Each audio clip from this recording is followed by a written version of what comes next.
Selamat datang kembali di pembahasan mendalam kita.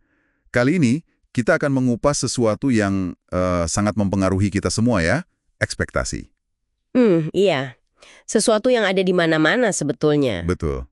Dan dari materi yang Anda bagikan nih, kelihatan banget bagaimana harapan, mau itu harapan kita sendiri atau harapan orang ke kita, bisa membentuk cara kita melihat dunia.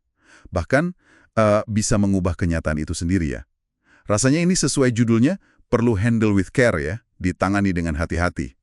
Tepat sekali. Bisa jadi pendorong yang kuat, tapi di sisi lain, ya itu bisa bikin kita salah menilai. Oke, biar lebih kebayang, kita mulai dari contoh bisnis yang cukup bikin kaget ya. Dari sumber Anda, ingat Google di akhir 2005, laporan mereka kan bilang pendapatan naik 97%, laba bersih 82%. Angka yang luar biasa itu. Iya kan? Fantastis banget. Tapi anehnya sahamnya malah anjlok. Sampai 16% loh. Ini kan kalau lihat angkanya aja nggak masuk akal ya. Apa nih yang terjadi sebenarnya? Nah, ini dia kekuatan ekspektasi di pasar finansial. Jadi, analis Wall Street waktu itu udah berharap hasilnya Google itu lebih dahsyat lagi. Mungkin karena tren sebelumnya bagus banget, atau ya lagi optimis aja sama teknologi. Oh, jadi bukan angkanya yang jelek. Bukan, angkanya bagus, tapi pasar itu nggak cuma reaksi ke data objektifnya. Mereka reaksi ke selisih antara data itu sama apa yang udah di harga masuk dalam ekspektasi mereka. Jadi gagal memenuhi ekspektasi, meskipun performanya bagus banget, malah jadi sinyal negatif. Betul, tolok ukurnya jadi geser gitu. Yang penting bukan cuma bagus, tapi harus lebih bagus dari yang diharapkan. Wah, gila juga ya tekanannya kalau gitu. Mesti selalu melampaui harapan analis terus dong. Iya, tekanannya besar sekali. Dan akibatnya apa? Ya banyak perusahaan jadi terpaksa melakukan berbagai cara. Sumber Anda kan menyebutkan tuh, ada yang pakai trik akuntansi.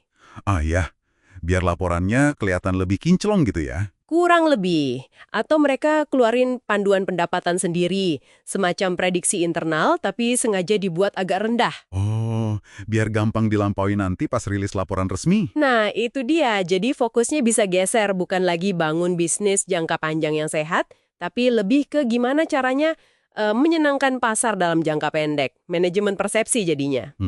Agak suram juga ya kalau ekspektasi dari luar bisa maksa perilaku kayak gitu. Tapi menarik ini, nggak selalu negatif kan dampaknya. Ada sisi lainnya juga. Betul sekali. Ada sisi positifnya, dan ini penting banget. Fenomena psikologis klasik namanya efek Pygmalion. Ini juga ada di materi Anda ya. Eksperimennya terkenal banget oleh Robert Rosenthal tahun 65. Yang soal guru sama murid itu ya? Iya, yang itu. Jadi para guru dikasih tahu tapi sebenarnya salah informasinya kalau beberapa murid mereka yang dipilihnya acak loh sebetulnya, itu adalah bloomers.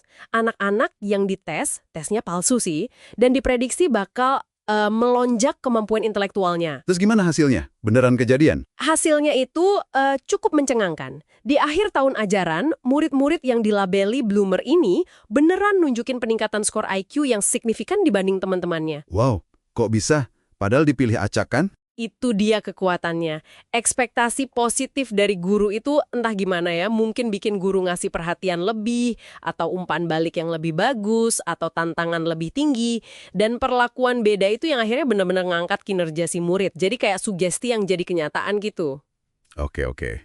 Jadi kalau kita rangkum nih ya, ekspektasi ini benar-benar punya kekuatan yang dahsyat. Bisa bikin kinerja bagus jadi kelihatan jelek di pasar. Betul. Bisa dorong praktik bisnis yang kurang ideal juga. Iya. Tapi di sisi lain, kalau positif, bisa ngangkat potensi orang lain. Persis. Makanya kuncinya itu ada di kesadaran kita akan pengaruhnya itu. Dan gimana kita nanggepinnya. Jadi kita harus lebih kritis gitu ya. Harus. Waktu kita bereaksi, coba tanya diri sendiri, ini reaksi ke fakta atau ke ekspektasi saya yang nggak terpenuhi? Sama juga kalau kita merasa tertekan sama harapan orang lain, kita perlu pilah mana yang membangun, mana yang nggak realistis. Intinya gimana kita mengelola pengaruh ekspektasi itu, baik yang dari luar maupun dari dalam diri kita sendiri. Benar sekali. Jadi intinya ya sadar aja betapa ekspektasi itu mewarnai cara kita lihat dunia dan ambil keputusan.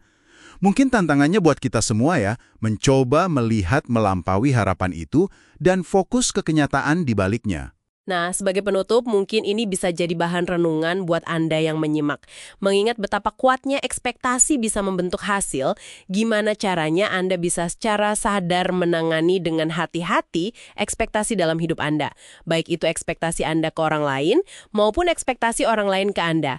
Supaya bisa mendorong hasil yang lebih positif, tapi tanpa terjebak manipulasi atau tekanan yang nggak perlu. Pertanyaan yang bagus untuk direnungkan. Terima kasih sudah menyimak pembahasan mendalam kita kali ini. Sampai jumpa di penjelajahan berikutnya ya.